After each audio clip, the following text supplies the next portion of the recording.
Hey there everyone, thanks for watching. I'm Matt McGee and today I'd like to talk to you about one of my favorite types of photography, aerial photography of landscapes. And I'm not talking about just shooting with a drone, I'm talking about shooting it from an airplane. So today we're going to talk about aerial photography over the landscape in Iceland.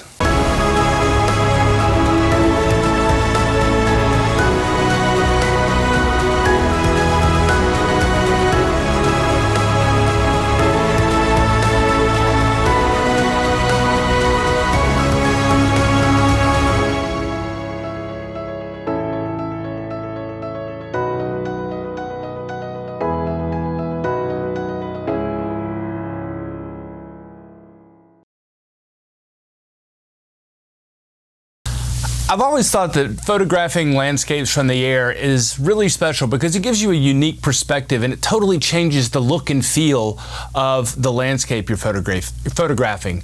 But in the case of those braided glacial melt rivers in Iceland, it's a totally and completely different photography subject altogether.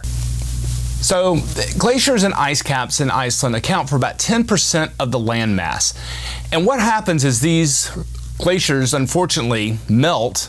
The water makes its way from the glaciers in the interior of the country to the ocean on the coast. And along the way it picks up lots of different sediment. And as the river flow sort of gets stronger and then it weakens and then it picks up again, the sediment gets deposited into these small little sediment islands, and basically they just create little paths between these islands for the water to run. And then when the river flow picks up again, it picks up the sediment and pushes it on closer to the ocean. And along the way, you get all these crazy, amazing colors from the sediments and debris that's being carried by the melting glacier water. And from the sky, you get incredible photography opportunities for abstracts in terms of the colors and the patterns. And it's unbelievable. It looks like paint is flowing through the land. And when you're able to get in an airplane and photograph these, it's just simply beautiful, and it's like nothing I've ever seen. And the nice thing about this is it's always changing. You're not going to get the same image at the same river twice because the flow is going to vary depending on the amount of water that's melting, rainfall, those types of things, and it's going to change the patterns and the color. So every time you can go back to the same exact locations and it's going to look different, and you're going to get a unique set of images every time. But it's not just photographing the rivers from a plane that's special, it's the landscape itself. You just get a better sense of scale. When you're on the ground, yes, it's beautiful, and you can see that everything is huge and it's just really spectacular. But when you see it from the air and you just get this completely different perspective, you just get a sense of, how small you are in this massive and the grandeur of this landscape. It's just, you can't get that with regular photography from the ground. And even with a drone, while that helps, you can get even higher with the plane and just get a bigger scope of the landscape. Now, in order to do this type of photography, you're going to need to have either a ride in a helicopter or an airplane. I've never done this in a helicopter, so I'm going to talk to you about my experience photographing in an airplane. Now, you're going to want to do your research ahead of time and look for a plane that has the wings above the fuselage, not below. So basically, you want the wing on top of the plane, not below it. If it's below it, the wing is going to block out most of your view, and you're not going to be able to get any images without the wing blocking the landscape. So just be sure you're getting the right plane, because you don't want to show up at the airport and realize you're going to be in a plane with the wing below the fuselage. The other thing you're going to want is a window that can open. Yes, you're going to be opening the window in a working airplane way up in the sky. But you can't get the same quality of an image if you're photographing through the glass or through the window, because you're going to get glare. The windows are often, they're kind of dirty. It's just not going to work. So what you're going to want is a window that you can open up so your camera can be shooting out through the air and not through the window of the plane. And for me, every time I've gone, I've been in a Cessna Model 172, just like this one.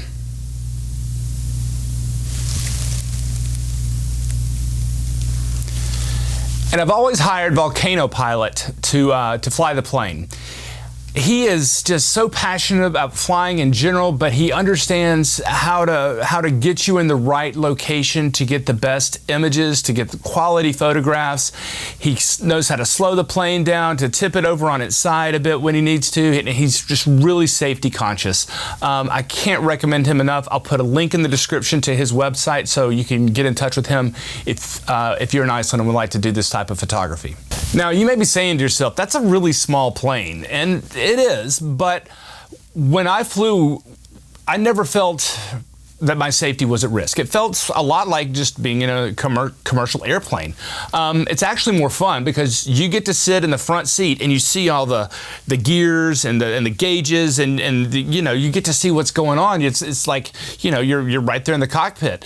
And it's a lot of fun because the pilot can explain to you how the airplane works, can talk about the weather and the clouds. And Stephen, one time we were flying towards a certain type of cloud formation, and he was explaining that this forms when the wind blows along the landscape and you get these updrafts. He said when we get right in front of this cloud, that we would lift up, and sure enough, right when we got there, just like he said, it lifted up. So not only is it more fun because you're riding in the cockpit, you're getting to learn a little bit about aviation and weather and that type of thing, and that's just kind of a side benefit. So again, this is really fun even before you start taking pictures. Okay, so what's a day doing this look like? I met the pilot at the airport in Reykjavik, not Keflavik, where you fly in. Most of the international flights come in. I'm talking about the smaller airport in Reykjavik. And so we get there, and he kind of goes through some safety briefings, shows me how to get in and out of the plane, secure the door, lock it, and also how to open the window when it comes time to shoot. Additionally, you'll have to wear headsets with a microphone because it is quite loud in the plane, but that's really kind of cool because it's just, you get to hear everything that's the conversation going on between the pilot and the air traffic control tower. So you're getting to hear all of this that's going on, and it just adds more to the level of excitement. So you taxi out onto the main runway, and it's really huge. You're in the small plane, this big wide runway, and this excitement builds, and you take off, you get the clearance to go, and immediately you get up in the sky and you get these beautiful views of the city, and just seeing Reykjavik from the air is nice. And then you start to get out away from the city a bit and start flying out into the countryside, towards the highlands or towards the south coast or towards the volcano or wherever you're going. It's neat, and you get to see some really cool stuff, but you just, don't start shooting right away. You want to save your batteries and your memory cards for the good stuff. But you will fly over some old lava flows and some interesting landscape formations, but just sort of resist the urge to shoot at first. So when you arrive at your destination, what's going to happen is the pilot is going to slow the plane down and give you the okay to go ahead and open the window and start shooting. So with this plane, the window would open upwards. It wasn't like rolling down the window in a car or something like that. So you get the latch, and it's immediately pretty much just going to pop open, and the wind just sort of hits you in the face. And it's kind of like, I would describe it as driving down the interstate at about 70, 80 miles an hour, rolling down the window and sticking your head out to take some photos. So it's quite windy, and you need to be sure that all your gear is really secure. You're going to want to have your cameras with a strap around your neck, maybe even put it across your chest, over a shoulder, because people have lost cameras doing this because the wind can be quite powerful. Your eyes are going to water, so when you're looking through the lens to compose your shot, the wind's going to make your eyes tear up a bit, and you just need to be prepared for all this, because when it first happens, it's a little shocking, but as the flight goes on, it gets a lot better, and you get used to it, and it becomes easier. So as far as cameras go, I would recommend, if at all possible, to bring 2 camera bodies. I rented an extra one when I've gone there, just because you might want to change lenses while you're up there shooting. And the problem with that is that you don't want to be fumbling around with trying to change lenses while you're flying, because everything's going to go happening so fast that you don't want to miss something. Additionally, as I alluded to earlier, it's possible that the lens could fall out, and this has happened in the past. So 2 bodies is the way to go, in my opinion, and that gives you a variety of lenses that you can use while you're shooting. And as far as the lenses go, I've used a 16-35, a 50mm, I've used a 24-105, and a 70-200.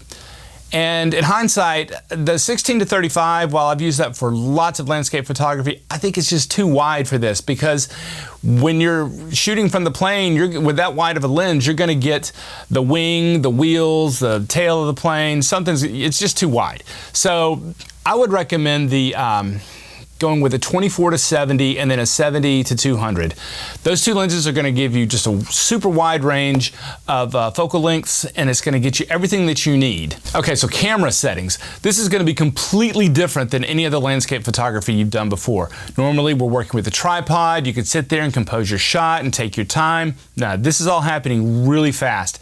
So as far as shutter speed goes, you want to start with something somewhere in the neighborhood of 1/1000th of a second. That's because the plane is constantly in motion. Not only is it moving forward, it's going to be vibrating a little bit, it's going to be moving back and forth, up and down a little. You're going to be moving, and when you're doing something handheld, you're going to have a really fast shutter speed in order to get a crisp, clean shot, because otherwise you're going to get lots of motion blur. And then for your aperture, you can pretty much shoot wide open at your widest aperture setting, whether it's 1.2, 2.8, f4, whatever it may be. You want to pretty much go as wide as you can.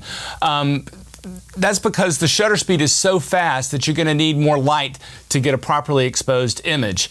And you might be worried about depth of field. That doesn't really come into play here, because you're 1,000, maybe 2,000 feet up in the air, so you're so far away from the subject that you're shooting that depth of field doesn't come into play with this. And then your ISO setting, I usually set mine around 800 and work from there. It's going to depend on the amount of ambient light that's present, but you want to obviously shoot with as low as an ISO that you can get away with, because as you may know, ISO is the camera's sensitivity to light.